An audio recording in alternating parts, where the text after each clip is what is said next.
Hello everyone, my name is Jamie Thacker, and today I'll be presenting on the overview and hardening of databases, specifically PostgreSQL. PostgreSQL is one of the most popular open source relational database systems used across industries today. Here is a quick overview of what I'll cover today. We'll start with a brief PostgreSQL overview where I'll explain what this database does and why it's so widely used. Then we'll look at three main hardening recommendations to improve its security.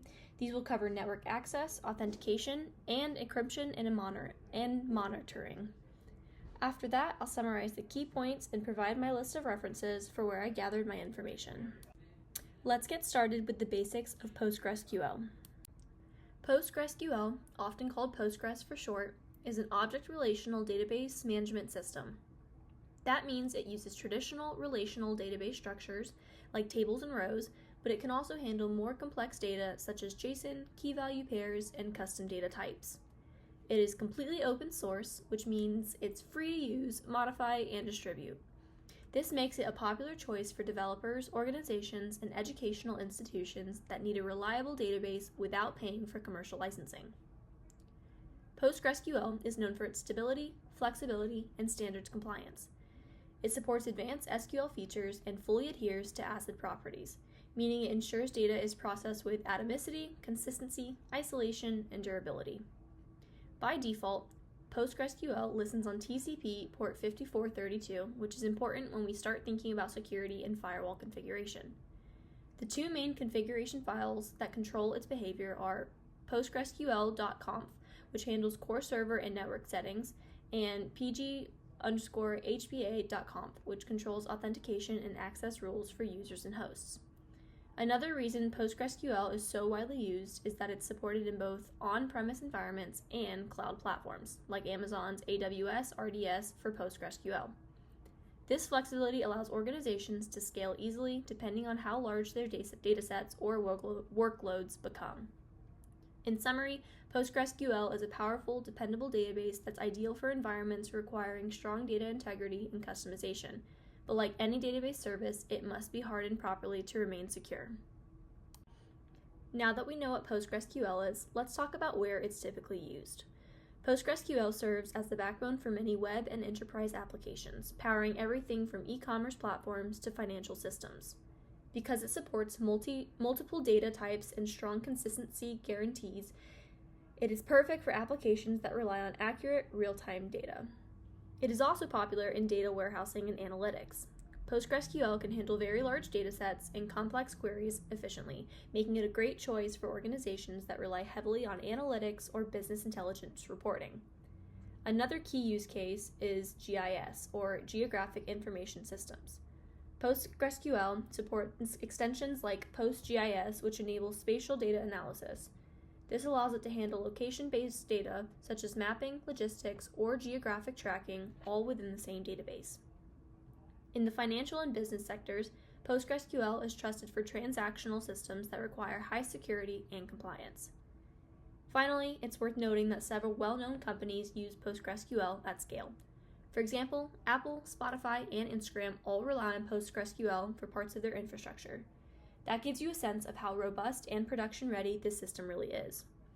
In short, PostgreSQL can be used for just about any type of application, but that flexibility also means it needs strict security controls to protect the sensitive data it stores.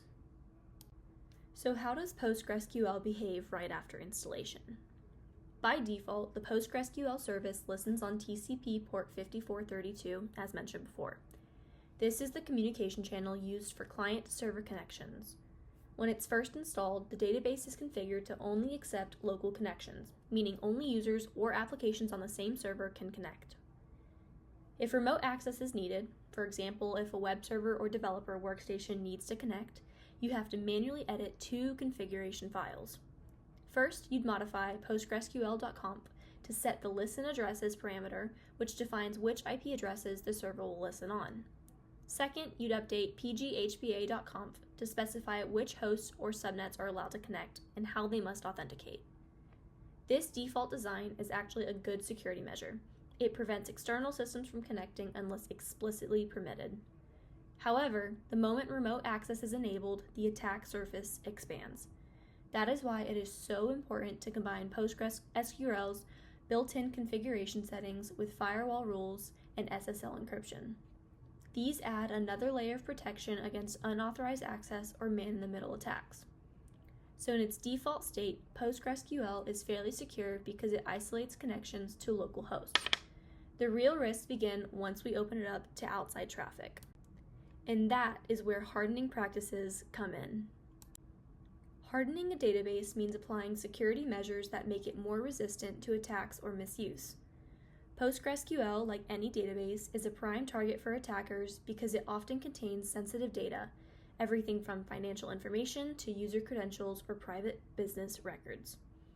The goal of hardening is to protect that data by addressing three major security principles. First, confidentiality, which ensures that only authorized users can access data. Second, integrity, which guarantees that data is accurate and protected from unauthorized modification. Third and final, availability, which keeps the system operational and accessible to legitimate users. When hardening PostgreSQL, administrators focus on a few core areas: limiting network exposure, securing authentication, enforcing encryption, and enabling proper monitoring. These controls create a defense in depth model that stops most common attacks before they can reach the database itself. Over the next few slides, I'll break down three straightforward but highly effective recommendations that significantly improve PostgreSQL's overall security posture. The first and most important recommendation is to limit who can connect to the database in the first place. PostgreSQL's default port 5432 should never be openly accessible from the internet. Instead, connections should be restricted to specific trusted IP addresses or internal networks. A firewall should be configured to allow inbound traffic only from those approved systems, for example, your web server or an internal application. All other connection attempts should be blocked by default. This simple step can stop the majority of external attacks, including automated port scans or brute force login attempts. Beyond network rules, administrators can also use the pghpa.conf file to define which users can connect from which hosts and under what conditions. In corporate or cloud environments, this principle is taken even further by placing PostgreSQL behind a private subnet or virtual private cloud, ensuring that it's not reachable from the public internet at all. Restricting access to known IP ranges is one of the top recommended actions for reducing database exposure. In short, PostgreSQL should only be reachable by systems that absolutely need it. Every unnecessary connection path is a potential entry point for attackers. The second key hardening measure focuses on authentication, making sure only authorized users can log in.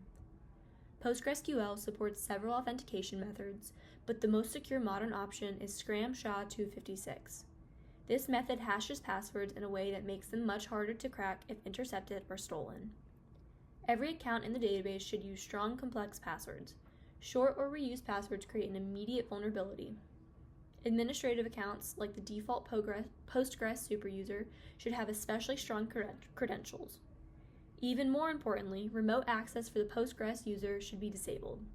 That account has full control over the entire database system, so it should only be used locally when necessary. Another best practice is to follow the principle of least privilege. That means giving each database role or user only the permissions they need to perform their tasks, nothing more.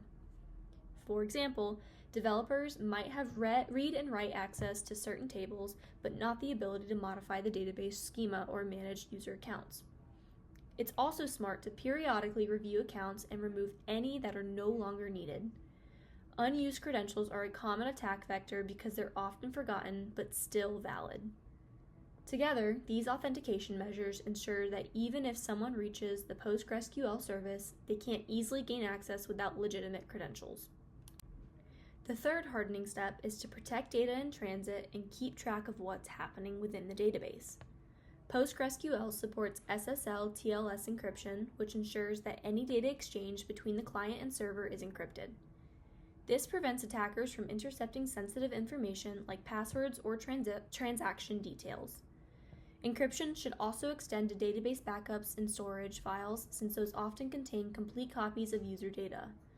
Losing an unencrypted backup can be just as damaging as a live system breach. Monitoring is another essential part of hardening. PostgreSQL can log connections, disconnections, failed login attempts, and other events.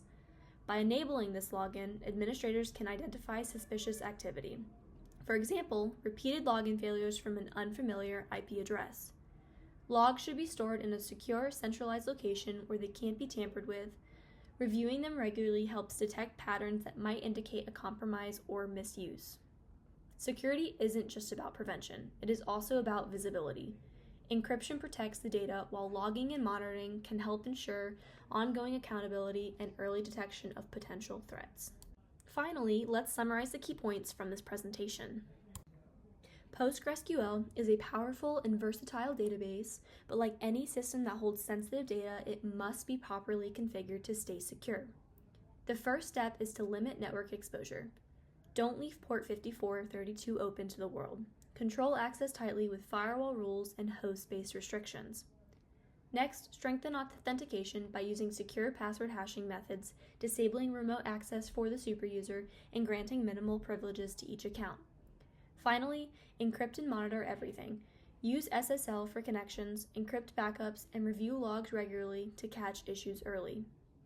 Following these steps and using the CIS PostgreSQL benchmark as a guide provides a strong foundation for database security. When these layers work together, they form an effective defense-in-depth strategy that protects both the system and the sensitive data it manages. Here are the references I used for this presentation. That concludes my presentation. Thank you for listening.